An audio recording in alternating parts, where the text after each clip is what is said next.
तेजी से चलाया जा रहा है और मैं आपको अवचेतन मन से चेतन मन की तरफ लगातार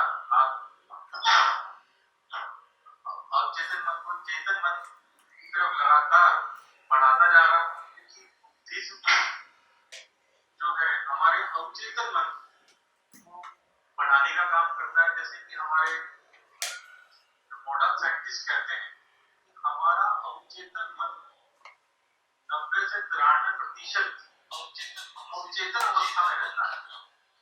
हम अपने दिमाग का 4 से 6% उपयोग जो चेतन मन के वो नहीं कर पाते। कुछ शिक्षाओं में हम अवचेतन मन को लगातार जागृत कर रहे हैं और इसी कार्यक्रम हमारा सहयोग निरंतर रूप से राजेश चंद्रा जी अपने नाम से कर रहे हैं। हमारे जो मॉडर्न साइंटिस्ट कहते हैं और पिछले हफ्ते ही हम इस मुख से शिगाल सूत्र के बारे में जानकारी प्राप्त की। शिगाल सूत्र हम अपने दिमाग का इस टॉपिक में उन्होंने आर्य शब्द की व्याख्या की या ध्यान विद्या साथ अंगुली पाठ का वो भी हमने सुनी। और अब हम आज शिगाल सूत्र के अगले चरण के बारे में डॉक्टर राजेंद्र जाटुलिया जी, आज आपने जो कार्यक्रम की शुरुआत की है वो बड़ी अच्छी की है, बहुत ही अच्छी। चेतन अवचेतन मन, और मुझे इससे लग रहा है कि आप इस श्रृंखला से कितने गहरे से जुड़े हुए हैं और न केवल जुड़े हैं, लगातार आप इसके ऊपर अध्ययन भी कर रहे हैं। ये जो आपने चेतन अवचेतन मन की बात आज रखी, ये बिल्कुल सच है कि भगवान बुद्ध का जो सारा धम्म है वो हमारे अवचेतन मन को जगाने के लिए है, उसका आह्वान करने के लिए है। और मैं आपका बार बार साधुवाद करता हूँ, क्योंकि आप चिकित्सा के व्यवसाय से हैं और वो आपकी पृष्ठभूमि है।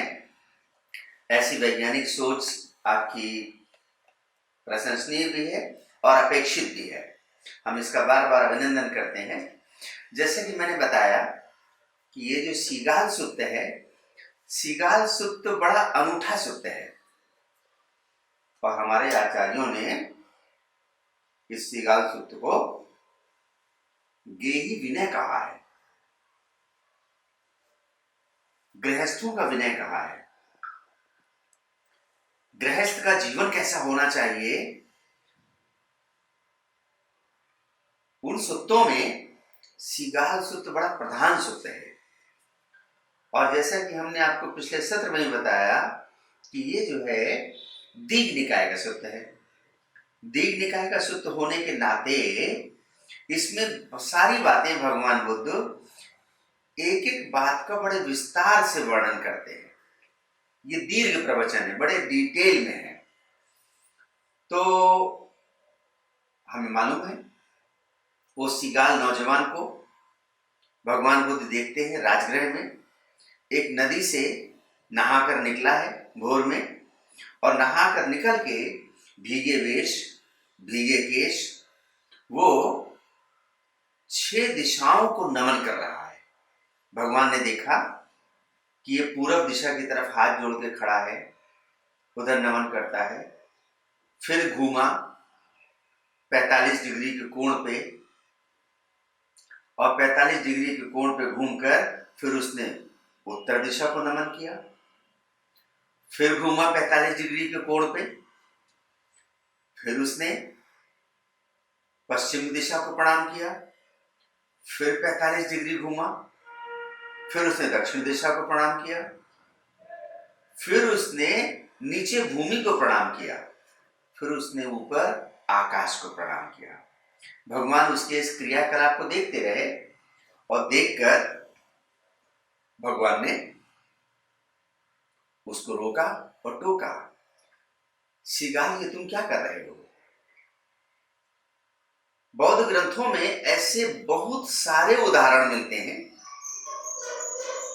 कि भगवान बुद्ध किसी व्यक्ति को पहली बार मिलते हैं, उससे उसका कोई पूर्व परिचय नहीं है, लेकिन भगवान उसको सीधे उसके नाम से संबोधित करते हैं। जैसा कि मैंने प्रथम अंक में बताया कि भगवान जब अंगुली माल को मिलते हैं, वो उसको अंगुली माल कह के संबोधित नहीं करते हैं।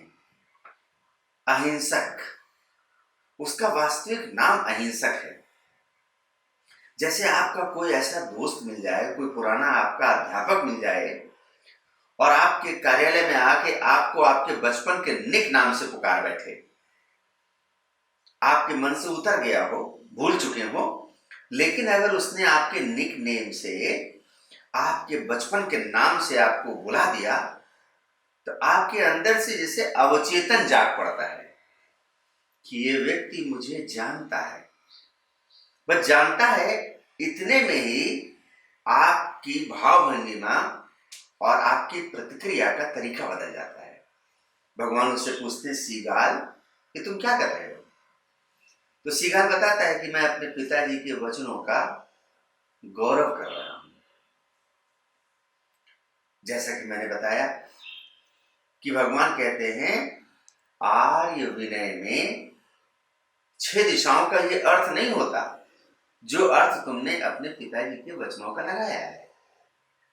तो वो कहता है भगवान, आर्य विनय में 6 दिशाओं का क्या अर्थ होता है? तो भगवान उसको 6 दिशाओं का अर्थ बताने से पहले आर्य विनय धर्मी व्यक्ति होता कैसा है, आर्य विनय धर्म के क्या क्या मानक हैं, क्या पैरामीटर हैं, किन बातों का पालन करने से कोई व्यक्ति आर्य विनय धर्मी होता है, भगवान ये बताते हैं और बड़े विस्तार से बताते हैं। जैसे कि मैंने बताया पिछले अंक में कि भगवान उसको 4 कर्म क्लेश बताते हैं कि जो 4 कर्म क्लेश नहीं करता, उनसे विरत रहता है। भगवान उसको 4 स्थानों से जो पाप कर्म नहीं करता, तो 4 कर्म क्लेश हम पिछले सत्र में इस पर बात कर चुके हैं। पाणातिपाता वेरमणि, आदिन्ना दाना वेरमणि, मूसावादा वेरमणि, कामेशु मिच्छाचारा वेरमणि, ये 4 प्रकार के काया के कर्म क्लेश हैं जो राग से, द्वेष से, मोह से और भय से, इन 4 कारणों से ग्रसित होकर कोई भी अकुशल कर्म नहीं करता। फिर भगवान बताते हैं कि जो दुर्गति के और संपत्ति नाश के 6 मार्गों को छोड़ देता है, तो 4, 4, 8, 6, 14, इन 14 बिंदुओं का पालन करने वाला व्यक्ति आर्य विनय धर्मी होता है। वो 6 कौन से? जो मद्यपान नहीं करता, विकालचर्या नहीं करता, नित्य उत्सव तमाशे से दूर रहता है, जुए से दूर रहता है, पाप मित्रों की संगति नहीं करता और आलस्य नहीं करता। भगवान फिर उसको इन बातों का विस्तार से वर्णन करते हैं कि मद्यपान, दारू पीने से या मादक पदार्थों का सेवन करने के भगवान बताते हैं 6 दोष होते हैं। कौन से 6 दोष होते हैं? जो लोग इस कार्यक्रम को निरंतर ऑनलाइन सुन रहे हैं, जीवंत सुन रहे हैं, मैंने देखा है पिछले सप्ताह में कार्यक्रम के बाद लोगों के कमेंट्स, लोगों के शेयर्स और लोगों के लाइक्स ऐसे चेक कर रहा था, तो मैंने देखा कुछ लोग इस कार्यक्रम को निरंतर अनवरत पिछले 25 सप्ताह से निरंतर सुन रहे हैं। लखनऊ से राजेश कुमार बौद्ध जी इसको निरंतर सुन रहे हैं।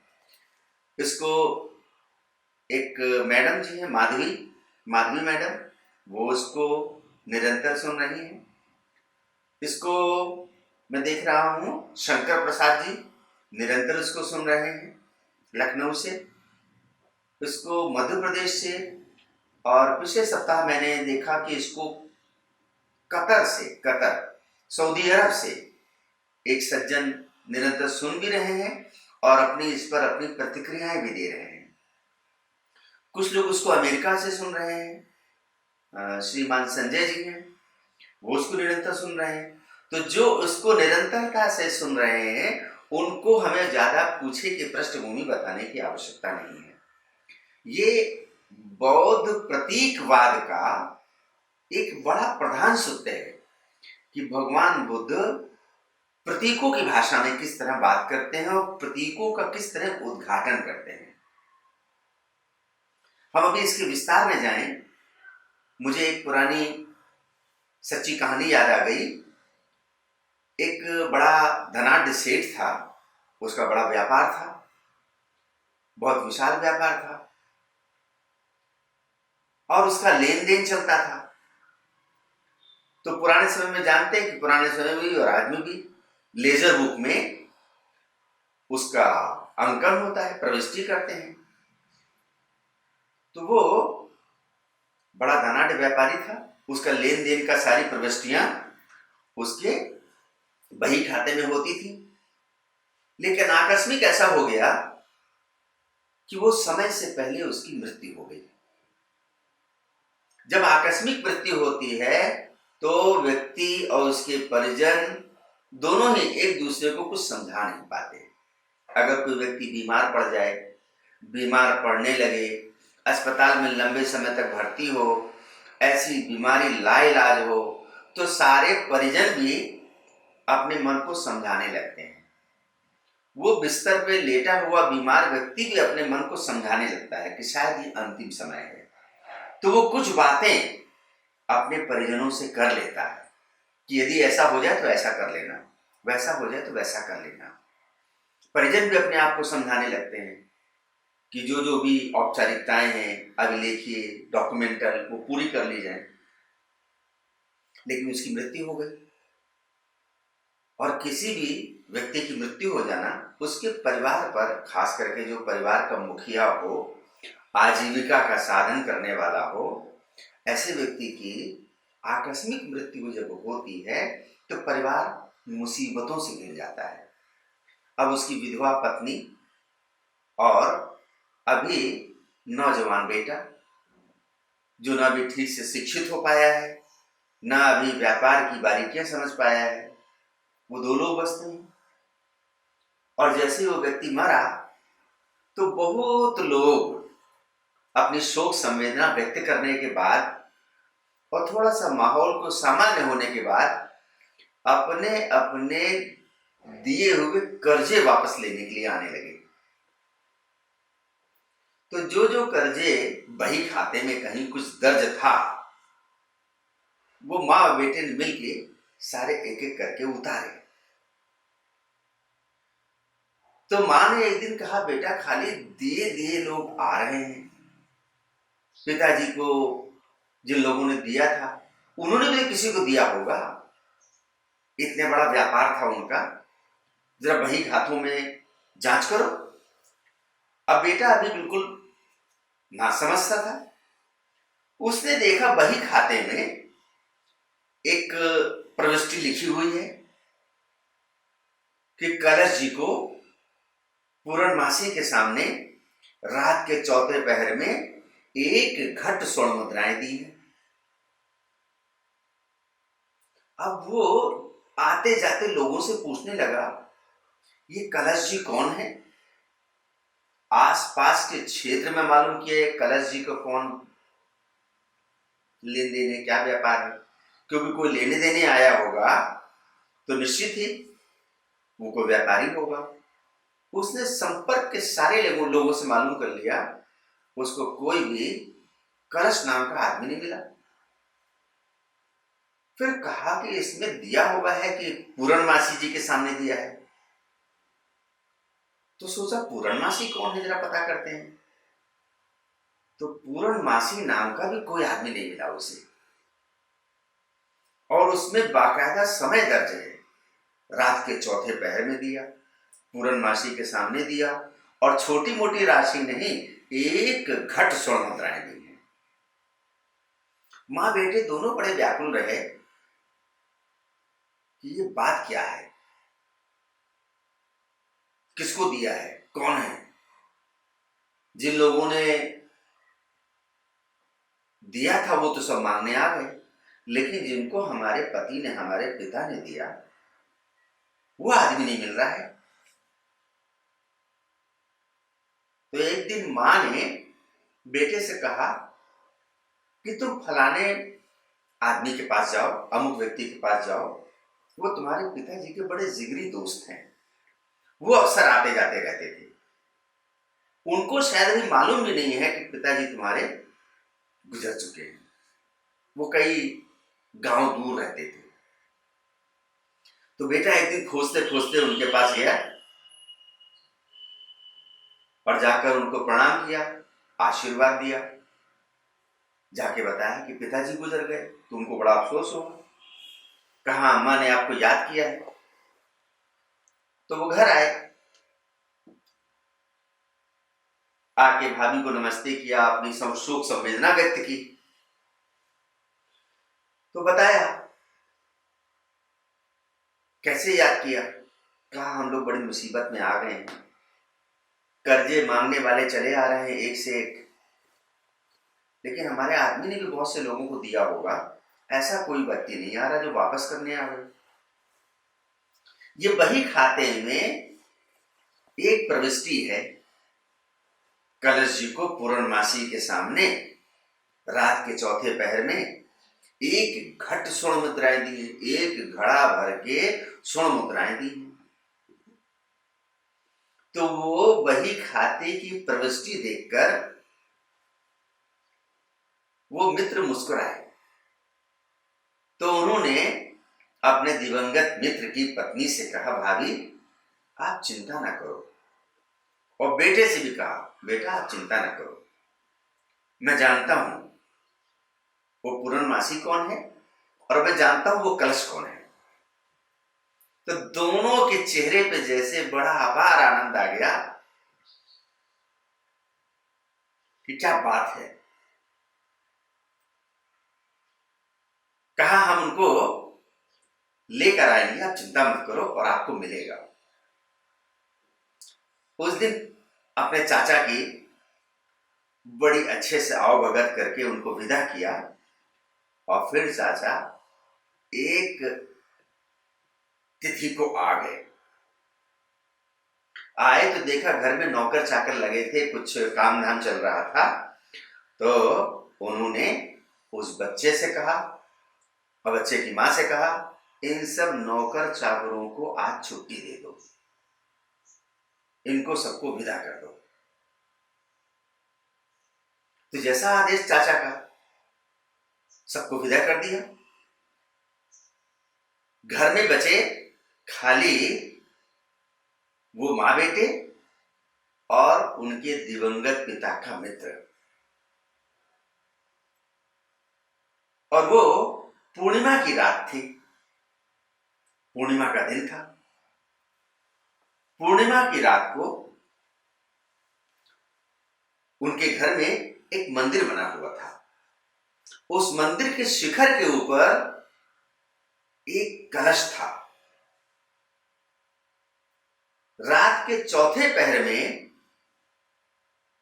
वो पूर्णमासी की रात को उस कलश की जहां छाया पड़ रही थी, वो मां बेटे को लेके वो मित्र वहां पहुंचे। कहा यहां पे खुदाई करो। वो स्थान को चिन्हित कर लिया और वहां पे खुदाई किया और थोड़ी ही खुदाई के बाद एक घड़ा सोने की मुद्राएं मिली। वो संकेतों की भाषा में अपने बही खाते में लिखकर चले गए थे कि पूर्णमासी के सामने कलश जी को एक घट स्वर्ण मुद्राएं दी हैं। वो मंदिर के कलश के छाया पर जहां पड़ रही थी पूर्णमासी के रात को चौथे पहर में। तो रात को चौथे पहर में, तो ये जो संकेतों की भाषा होती है, ये संकेतों की भाषा समझने के लिए बहुत उच्च कोटि की बुद्धिमानी चाहिए। बोधिसत्व बाबा साहब डॉक्टर अम्बेडकर जब बर्मा गए तो बर्मा में छठी संगीति में, बौद्ध संगीति में, तो उस संगीति में जब बाबा साहब संबोधन के लिए खड़े हुए, जो उसके प्रत्यक्षदर्शी हैं और राइटिंग एंड स्पीचेस में वो व्याख्यान दर्ज हैं, जो उसके प्रत्यक्षदर्शी थे, उन लोगों का कहना है बाबा साहब 1.25 घंटे तक बोले। जब बोधिसत्व बाबा साहब बोलने के लिए खड़े हुए तो उन्होंने कहा कि मुझे बड़ा गर्व हो रहा है कि मैं इतने महान आयोजन में आया हुआ हूं। छठी संगीति का अवसर है, लेकिन मुझे बड़ा अफसोस भी हो रहा है कि मैं ऐसे देश से आया हूं जिस देश में बुद्ध का जन्म हुआ है, लेकिन अब उस देश में बुद्ध का धम्म रहा नहीं है। ऐसा कहते कहते बोधिसत्व बाबा साहेब रोने लगे, उनकी आंखों में आंसू आ गए। उनको मंच पर माई साहब ने रुमाल दिया, उन्होंने आंसू पोंछे। आंसू पोंछ कर बोधिसत्व बाबा साहेब डॉक्टर अम्बेडकर ने फिर बोलना शुरू किया कि मुझे बड़ा गर्व भी है कि मैं ऐसे देश से आया हूं जिस देश में ऐसा महामानव हुआ जिसने मानवता को सुख शांति समृद्धि का संदेश दिया, मैत्री का संदेश दिया।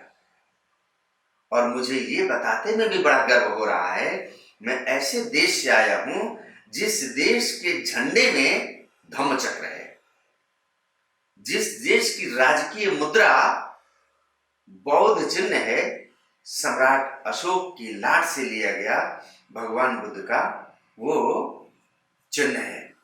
मैं ऐसे देश से आया हूं जिस देश के राष्ट्रपति के सिंहासन के ऊपर बहुजन हिताय बहुजन सुखाय लिखा हुआ है। मैं ऐसे देश से आया हूं। ये बाबा साहब डॉक्टर अम्बेडकर ने भारत के बाहर की धरती पर भारत का कितना बड़ा गौरव किया, और गौरव करने के साथ इस देश के लोगों को वो बही खाते की एक प्रविष्टि बता दी। बही खाते की प्रविष्टि, जैसे वो सेठ लिख कर गया था कि कलश जी को पूर्णमासी जी के सामने रात के चौथे पहर में एक घट स्वर्ण मुद्राएं दी। संकेतों को समझने वाली बुद्धि चाहिए।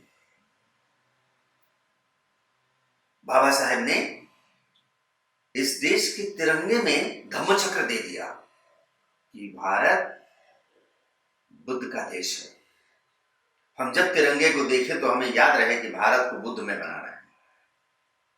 हमारे हाथ में जब नोट आए, जब सिक्का आए, उसके ऊपर जब सम्राट अशोक की हम मुद्रा देखें तो हमें स्मरण रहे कि भारत को बुद्ध में बनाना है, क्योंकि भारत बुद्ध का देश है। ये संकेतों को समझने वाली बात है। वो ऐसे 6 दिशाओं को प्रणाम करता हुआ नौजवान सीगाल, भगवान बुद्ध कहते हैं आर्य विनय में 6 दिशाओं का ये अर्थ नहीं होता। 6 दिशाओं का अर्थ क्या होता है, तो वो पहले उसको बताते हैं आर्य विनय क्या है। आर्य विनय तो भगवान बताते हैं उन 14 कारकों को। उन 14 कारकों में जो 6 कारक बताए कि संपत्ति के और दुर्गति के जो 6 कारण हैं, उनका जो सेवन नहीं करता। पहला कारण जो मद्यपान नहीं करता। मद्यपान के भगवान 6 हानियां बताते हैं कि जो मादक पदार्थों का सेवन करता है उसकी 6 हानियां होती हैं। पहली हानि कौन सी होती है, कहने की आवश्यकता नहीं, जो कर रहे हैं वो भी जानते हैं, जो नहीं कर रहे हैं वो भी जानते हैं। सबसे पहले मद्यपान करने वाला व्यक्ति,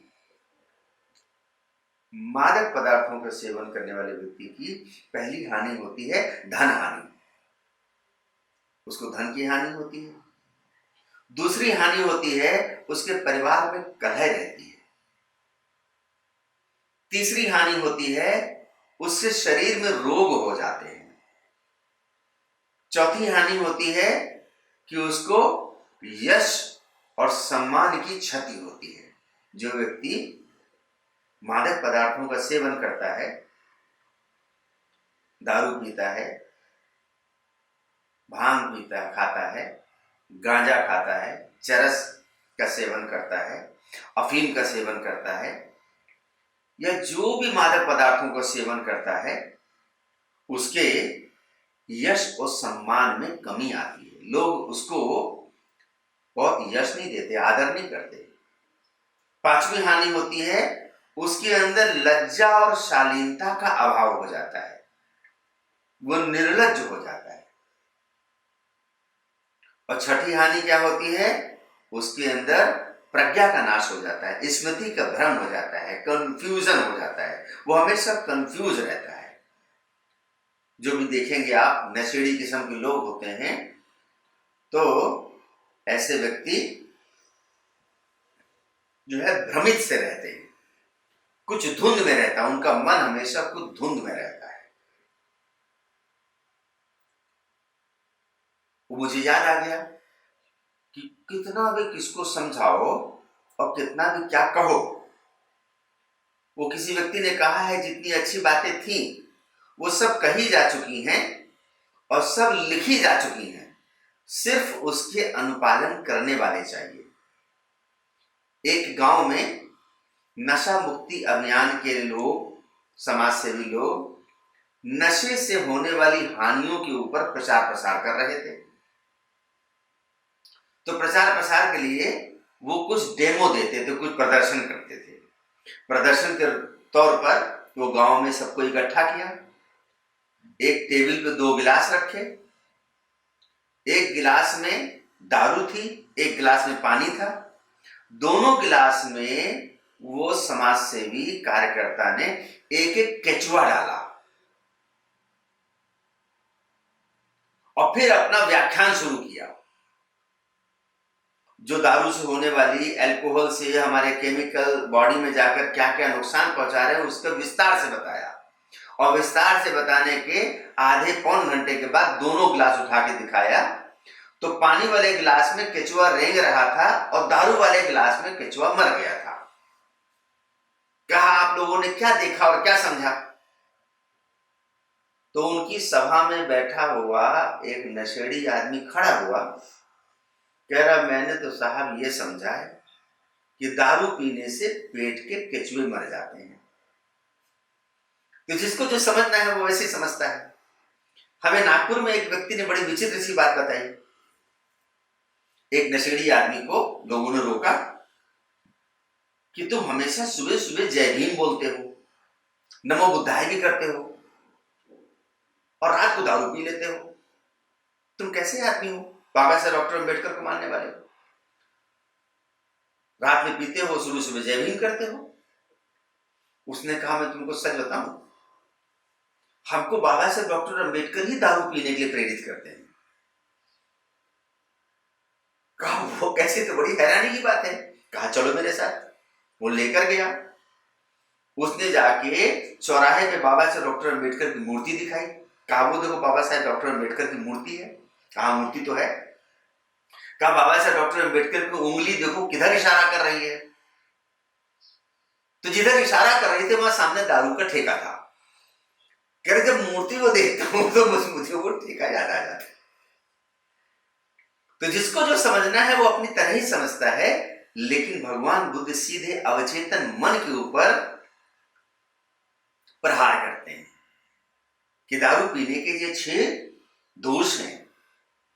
तो जो भगवान बताते हैं, मद्यपान 6 दोषों में, संपत्ति नाश और दुर्गति के 6 मार्ग हैं, उनमें मद्यपान के 6 दोष बताते हैं।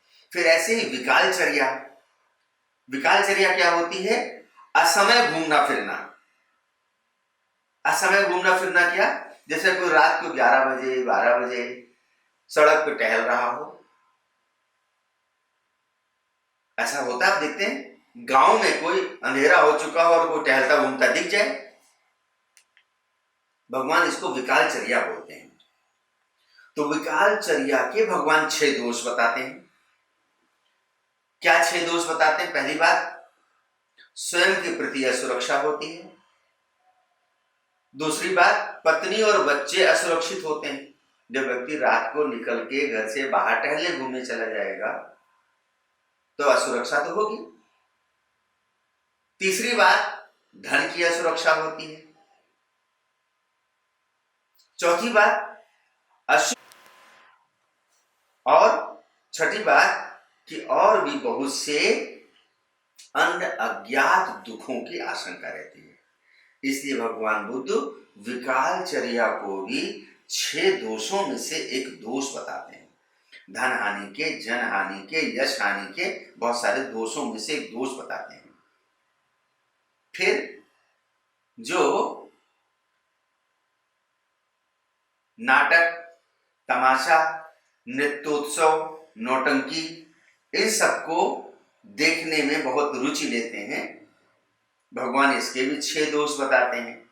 सीगाल को भगवान बताते हैं कि जो इन सब में बहुत रुचि लेता है, ये जो पुरानी लोक कलाएं हुआ करती थी, जिनमें नौटंकी होती थी, नृत्य होता था, तमाशा होता था, बीच बीच में कुछ कथाएं चलती थी, व्याख्यान चलते थे, वाद्य बजते थे, अभी उन सारी चीजों ने जो रूप स्वरूप ले लिया है वो हमारे सोशल मीडिया ने ले लिया है, हमारे टेलीविजन ने ले लिया है, जितने सारे चैनल्स हैं उन्होंने ले लिया है, फिल्म थिएटर ने ले लिया है। लोक कलाएं जहां जीवित है थोड़े अल्प मात्रा में है, ज्यादातर इनका रूपांतरण आज इस रूप में हो गया है।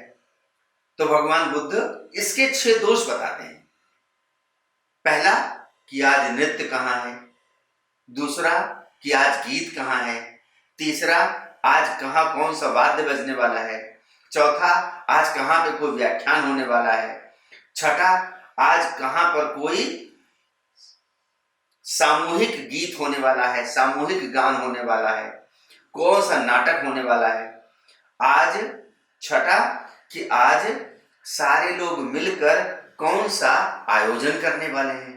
जो जिनकी रुचि इस तरफ रहती है वो इसी चिंताओं में समय नष्ट करते रहते हैं। अब जिन लोगों को ये शौक होता है वो हर दिन सुबह अखबार में पढ़ते हैं आज कहाँ पर कौन सा नाटक होने वाला है, आज कहाँ पे कौन सा आयोजन होने वाला है। अखबार नहीं देखते तो सबसे अच्छा साधन आजकल हमारे मोबाइल में है। मोबाइल में हम निरंतर कुछ न कुछ ऐसे मनोरंजन के, तथा कथित मनोरंजन के ऐसे साधनों में लगे रहते हैं। संसार के करीब 70% लोग इस समय मोबाइल में अपना समय नष्ट कर रहे हैं। मनोरंजन के लिए कुछ चीजें होती हैं, जरूरी होती हैं, लेकिन ये सीखने वाली बात है जो मनोरंजन होता है वो 2 तरह का होता है। एक होता है सक्रिय मनोरंजन और एक होता है निष्क्रिय मनोरंजन। एक होता है एक्टिव एंटरटेनमेंट और एक होता है पैसिव एंटरटेनमेंट। एक्टिव एंटरटेनमेंट क्या है और पैसिव एंटरटेनमेंट क्या है? क्रिकेट के मैच को खेलना, खुद क्रिकेट खेलना, ये एक्टिव एंटरटेनमेंट है।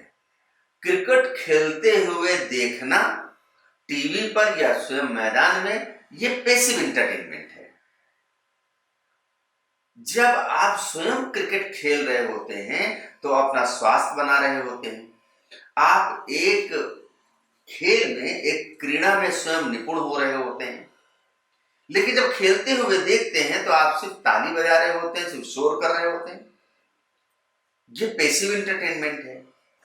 गीत गाना एक्टिव एंटरटेनमेंट है और गीत गाते हुए सिर्फ सुनना ये पैसिव एंटरटेनमेंट है।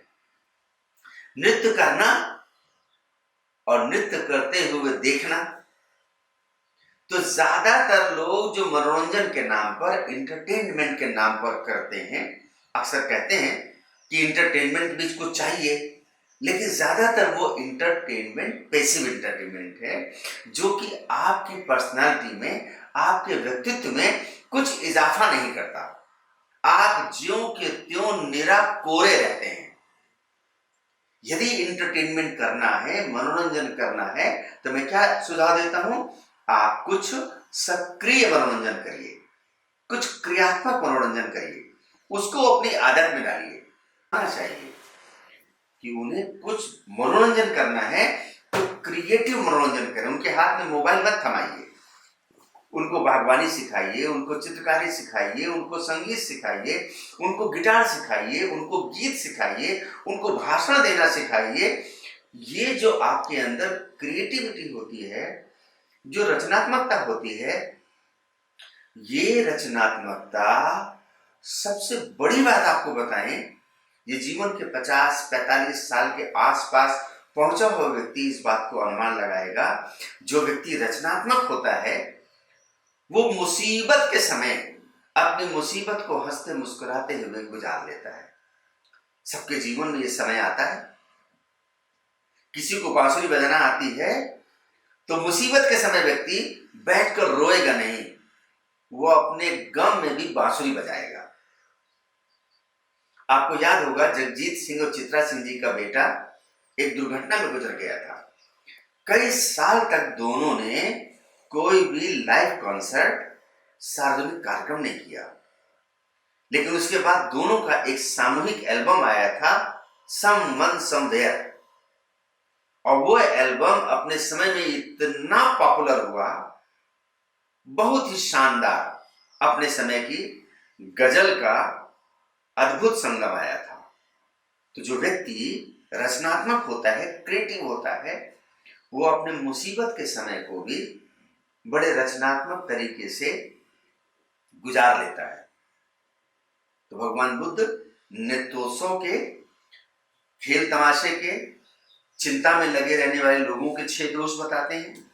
भगवान बुद्ध ऐसे जुआ के 6 दोष बताते हैं कि जो जुआ खेलने का आदी होता है उसको भी 6 दोष होते हैं।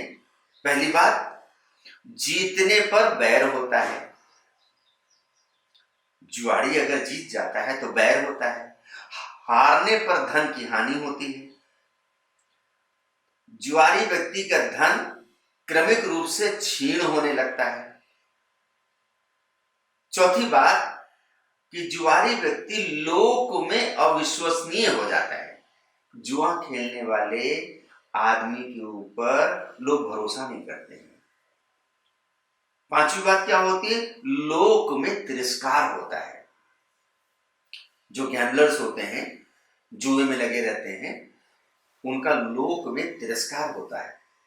और छठी बात कि ऐसे व्यक्ति को कोई अपनी कन्या देना नहीं चाहता, उससे कोई शादी करना नहीं चाहता। अगर किसी को मालूम पड़ जाए कि ये व्यक्ति जुआ खेलने वाला है, और भारत की जो पौराणिक और महाकाव्यात्मक परंपरा है, उस परंपरा में देखिए एक बहुत बड़ी घटना है कि जुए के कारण एक बड़ा युद्ध हो गया, और जुए में 5 आदमियों ने मिलकर अपनी पत्नी को दांव पे लगा दिया।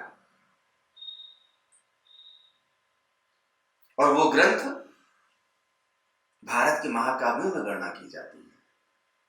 तो भगवान बुद्ध जुए के 6 दोष बताते हैं। ऐसे ही भगवान पाप मित्रों की संगति के भी 6 दोष बताते हैं कि जो धूर्त, शराबी, मद्यप, कृतघ्न, ठग, हिंसक और हत्यारे होते हैं। ये 6 प्रकार के पाप मित्र भगवान ने कहे हैं। कौन से पाप मित्र? पहला, जो धूर्त किस्म का व्यक्ति हो। कोई व्यक्ति धूर्त किस्म के व्यक्ति को अपने जीवन में मित्र बनाना नहीं चाहता, अपने घर परिवार में लाना नहीं चाहता। शराबी व्यक्ति को लाना नहीं चाहता। शराबी के साथ और भी उसके जीवन में कोई नशे हो, जुआड़ी हो, किसी प्रकार की लत हो, ऐसे नहीं। कृतज्ञ व्यक्ति, एहसान फरामोश को लोग अपना मित्र बनाना नहीं चाहते। ठग को, जो हमेशा ठगने के चक्कर में रहता हो, और जो हिंसक और हत्यारा हो, ऐसे लोगों को भगवान पाप मित्र कहते हैं। ये एक तरीके के चेक्स हैं, चेक। हमें चेक करना चाहिए कि हमारे जीवन में आसपास कोई ऐसा व्यक्ति है तो नहीं जिसको हमने मित्र बना रखा हो। चेक करना चाहिए। ऐसे ही भगवान आलस्य के 6 दोष बताते हैं। आलस्य के 6 दोष बताते हैं।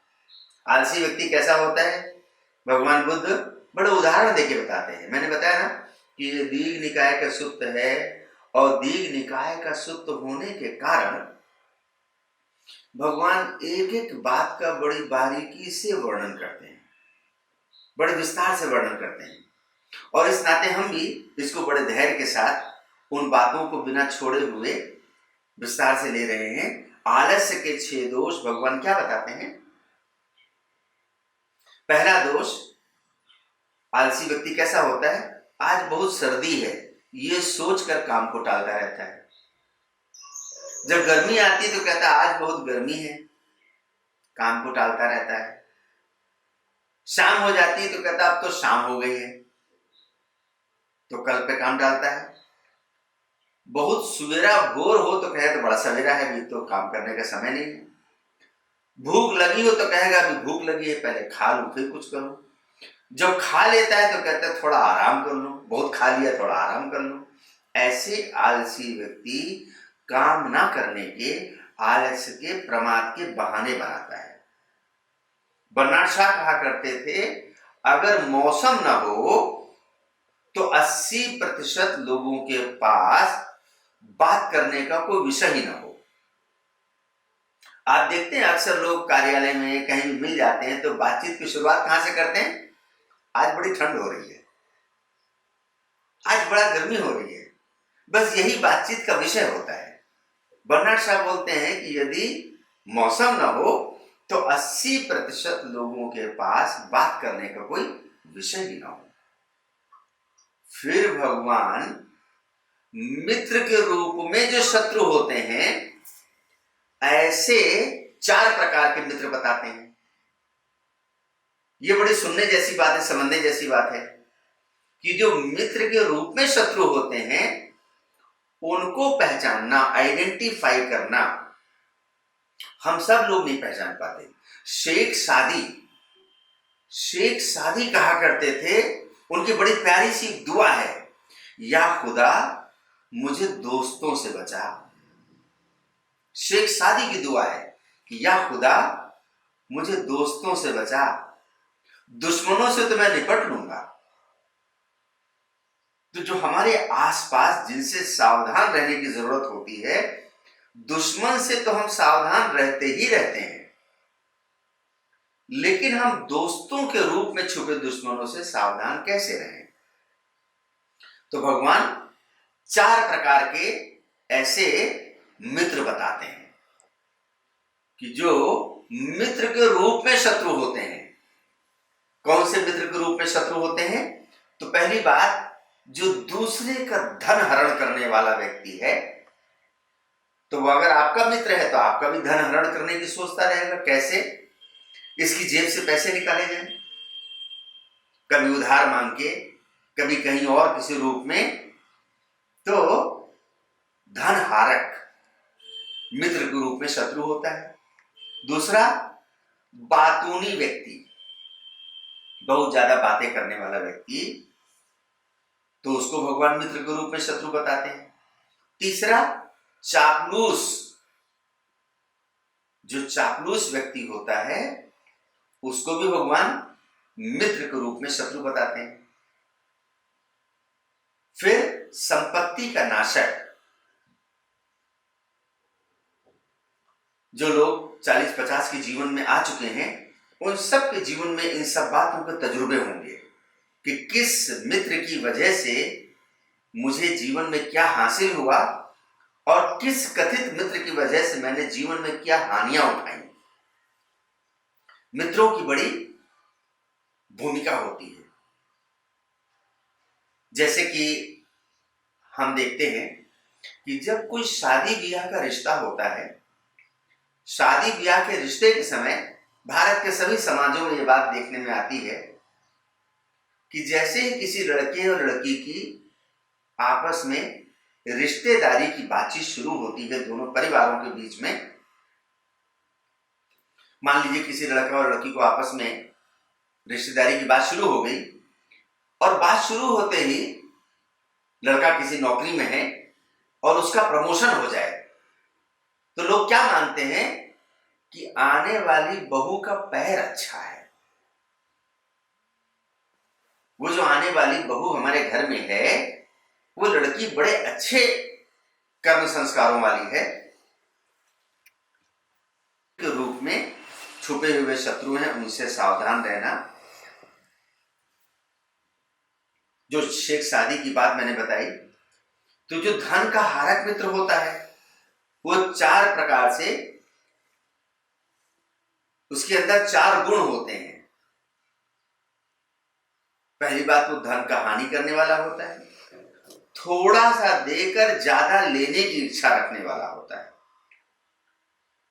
और वो भय के उत्पादन करने वाला, भय वाला काम करता है जिससे लोग भयभीत हों, और सिर्फ धन के लिए संपर्क रखता है।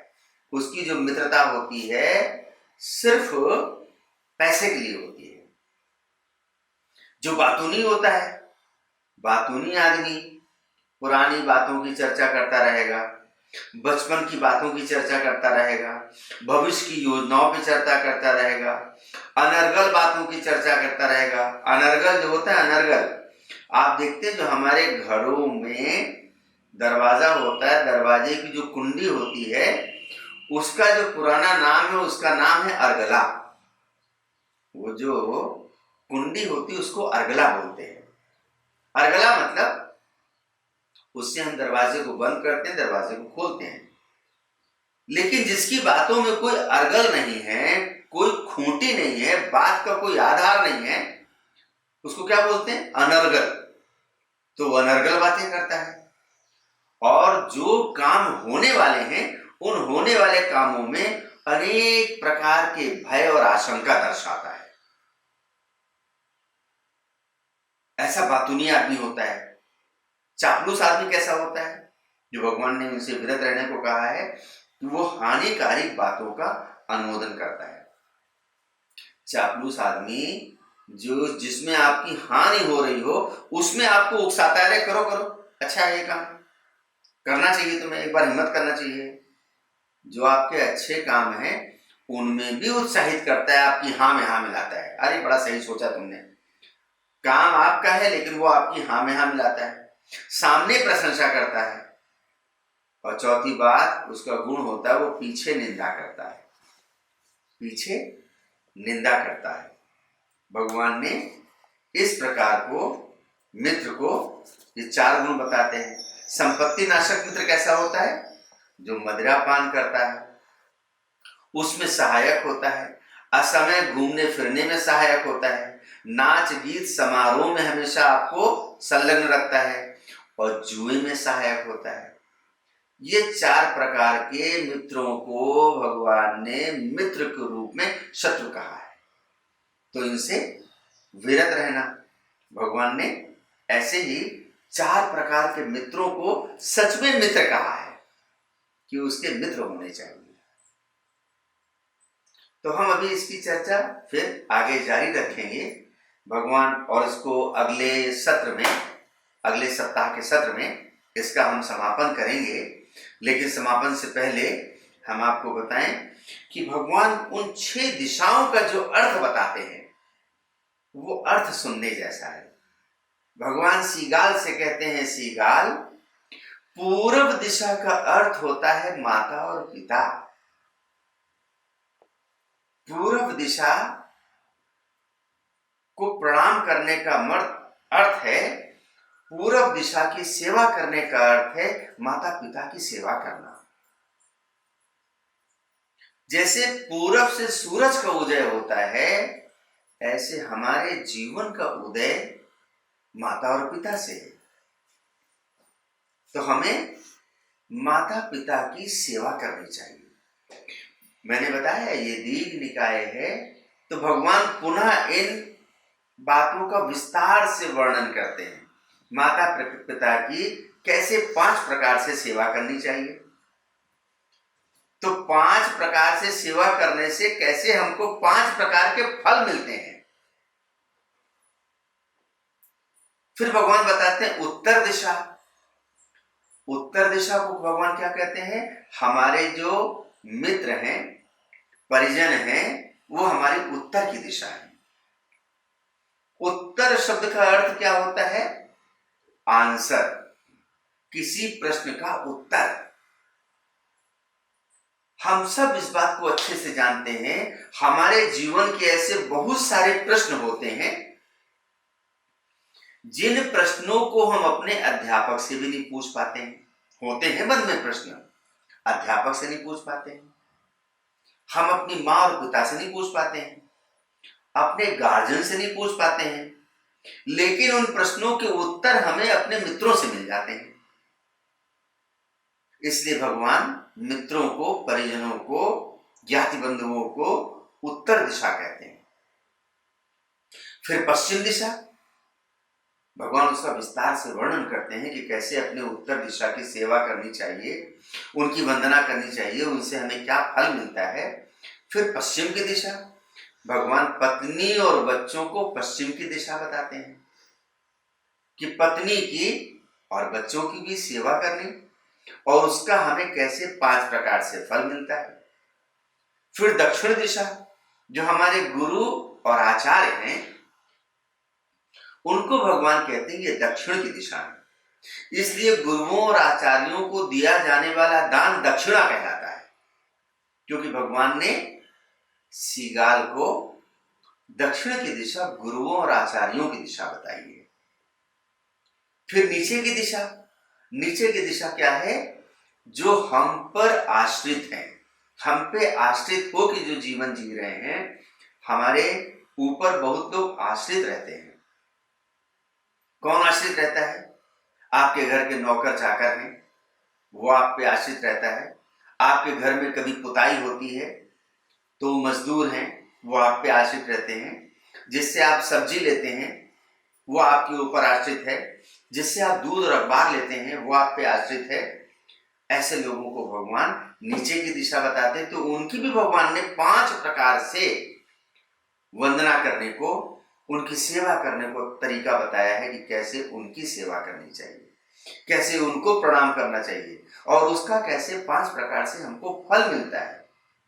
फिर ऊपर की दिशा, तो भगवान बताते हैं ऊपर की दिशा क्या है?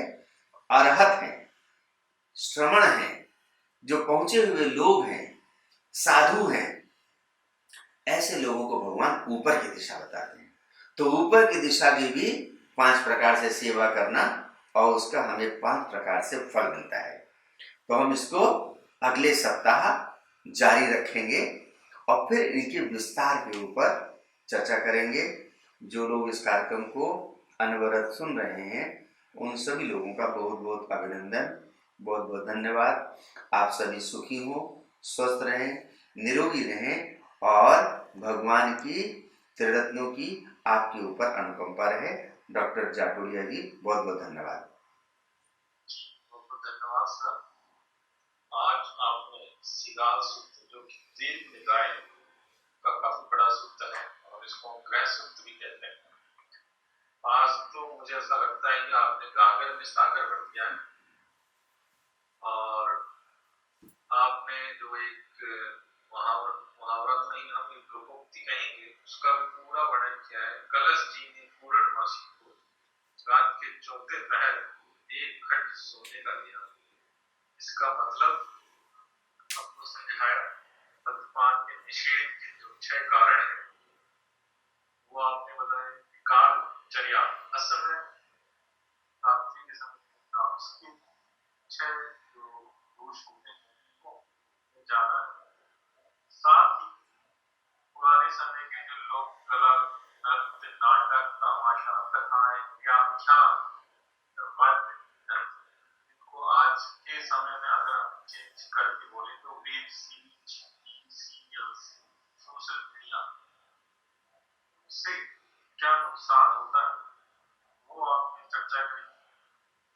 और आपने साथ में बताया कि ये हमारी पर्सनालिटी को चेंज नहीं करता है, चेंज करता है आप स्वयं सोशल मीडिया किसी कार्यक्रम में भाग लें, टीवी पे आप एंकरिंग करें, टीवी पे आप जाएं तो ज्यादा अच्छा है। पर कि आप टीवी पे एज दर्शक बने रहें या आप किसी कार्यक्रम में काम करें या आप कोई वाद्य यंत्र बजाते हैं तो आपकी पर्सनालिटी को इम्प्रूव करता है और और ये उस समय भी आपके सहायक होता है, जैसे मैंने बताया, जब आप विचलित होते हैं, आपका मन विचलित होता है, या आप एकाकी होते हैं। जीवन में ऐसे क्षण कभी कभी आते हैं जब आपको एकांतवास का सामना करना पड़ सकता है, तो आपके एक्स्ट्रा करिकुलर एक्टिविटी एक्स्ट्रा होती है, तो आप अपने आप को ग्रो कर सकते हैं।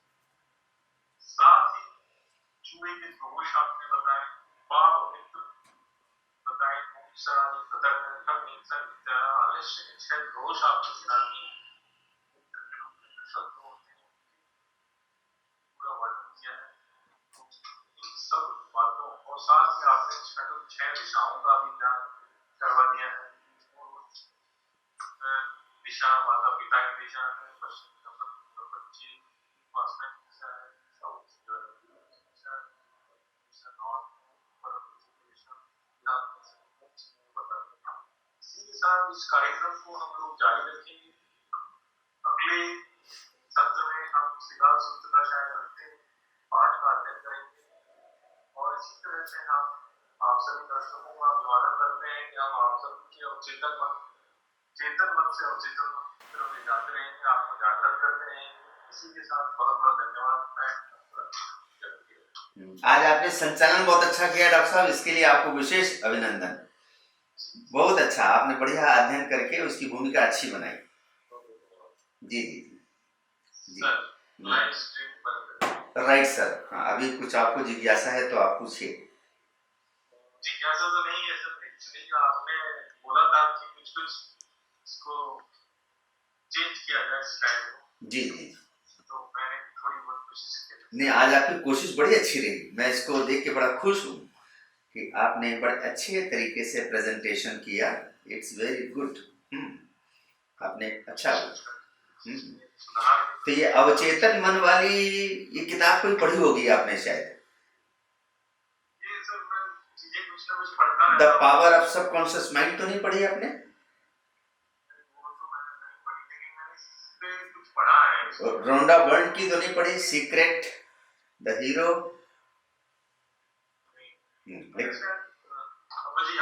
हाँ, लेकिन अच्छा है, बिल्कुल सही दिशा में आपने आज बड़ा शानदार प्रेजेंटेशन किया। ये आपका प्रेजेंटेशन आज क्रिएटिव हुआ, वो ट्रेडिशनल ना होके वो तो कुछ अच्छे रचनात्मक तरीके से आपने किया। बढ़िया। ये एंकरिंग भी बड़ी आर्ट है सर। आपको अगर याद होगा तो रेडियो सीलोन से किसी समय अमीन सयानी बोला करते थे, बिना का रेडियो। मैं अमीन सयानी बोल रहा हूँ, और फिर वो ऐसे शानदार तरीके से एंकरिंग करते थे,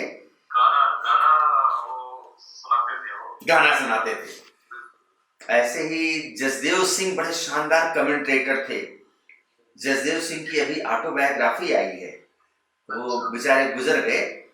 जसदेव सिंह, आपने अगर पुराने समय में कमेंट्री सुनी हो तो जसदेव सिंह बोलते थे, मैं जसदेव सिंह बोल रहा हूँ। और ये जो जब मैंने रेडियो पे कमेंट्री भी सुनी थी, हाँ, आउट ऑफ इंडिया जब होता था तो टीवी पे आता रहता था। तो जसदेव सिंह क्या